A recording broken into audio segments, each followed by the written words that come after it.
Hello, my name is Carolina Golding. Today we are going to be discussing negligence in regards to standard of care. The case that we're going to be discussing is Kritz and Chris versus Sylvester et al. Let's dive into that.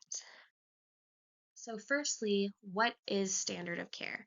So according to our textbook, standard of care is basically telling the defendant how to act. It does set precedents on expected behavior for other people. So, for instance, we all have expectations on how to act in the eyes of the law.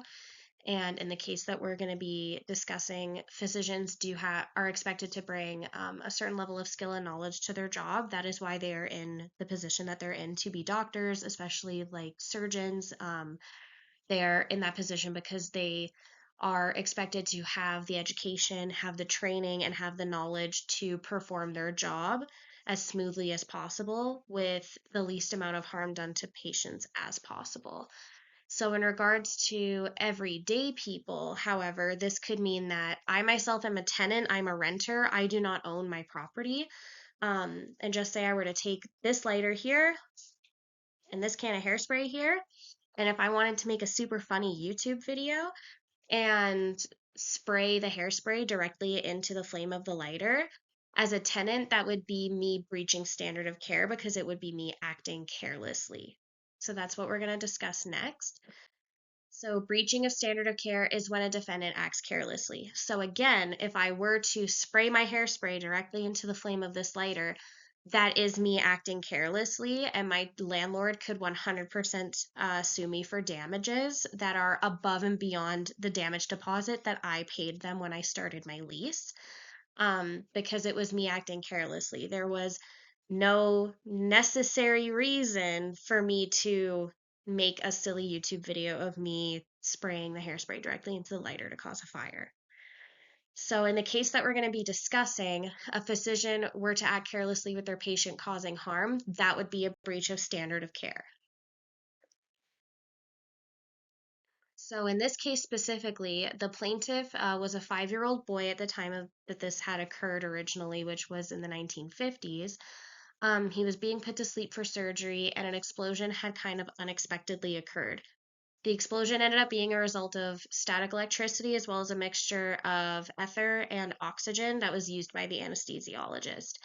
Um, and ether and oxygen is known to be a dangerous combination, as well as with the static electricity that was there. So he was expected to be doing so with caution. The explosion did result with the 5-year-old plaintiff receiving pretty severe burns, as well as he was pretty traumatized from the whole situation as well. At first, the surgeon, anesthesiologist, and 2 different corporations that were tied to the hospital all had actions brought against them. However, the suits against the surgeon and the corporations ended up being dropped, and it was just the anesthesiologist that they pursued in their suit, and he was the only one that was held liable. So, was the standard of care breached in our case? So, the standard of care was in fact breached because the anesthesiologist was entrusted with having certain knowledge and skills to perform his duty. Again, he did receive a certain amount of education in order to get his job, which means education such as school as well as job training. And so, because of that expectation that was put on him by all of this knowledge and training that he was expected to not act as carelessly as he did. As well as any sensible person should recognize the danger of the situation before continuing with the plans as is in his shoes. So, fellow anesthesiologists, not just everyday people, but people that had received the same education and same training as him, should recognize the danger and take a pause before continuing with the anesthetic plan or the surgical plan as is. It's their responsibility to step forward and say, hey, this is a dangerous situation. I need to take more precaution. We need to take our time with this. So again, with my example with the lighter and the hairspray, any sensible person would recognize that it is a dangerous situation if I were to spray the hairspray directly into the flame of the lighter. So for example, my partner who is on the same lease as me, we co-sign the lease together. He could be like, hey, let's take a pause. Why are we doing this? There's no need to be doing this. This could cause serious damages to our property, which at the end of the day, we're going to end up having to pay for. So, as well as in the case itself, there was a statement that really stuck out to me, which was omission to take proper precautions. So that means that because he did not take the time out of his surgical plan with the surgeon to involve the proper precautions to ensure that it was 100% safe for that little boy to be in that room, as well as themselves, the explosion could have been a lot bigger and more people could have been injured. That was what showed the breach of standard of care there. Um, a big reason why I found this specific case so interesting is because I have an 8-month-old daughter, and when she was a newborn, she had to get heart surgery. And we were at the Stollery Children's Hospital in Edmonton.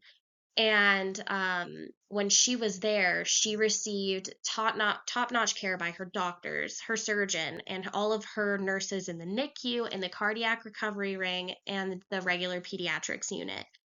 And we remember as well being in the Red Deer Hospital before we got transferred there. And we remember the treatment just being so different. Not that either one was lesser than, but we remember that the treatment that we received in the different units of one being the Red Deer Pediatrics unit and one being the NICU at the Stollery Children's Hospital in Edmonton, um, the Red Deer Hospital felt extremely like we really got to know our nurses. We really got to know some of the doctors there. And then, but however, it's hard to explain. Like, the nurses did like a really weird shift change. And so it was hard during the middle of the night changes to get to know who was taking care of our daughter in the middle of the night. As well as then we went to the NICU, and we weren't able to stay in the NICU at the Stollery Children's Hospital, both of us at the same time, both me and my partner. Only one of us was able to stay there. So the way that this related to the case that I just discussed with you guys is the standard of care was so apparent to me in both hospitals. Even though the treatment that we received at both was very different, again, neither lesser than, just very different scenarios.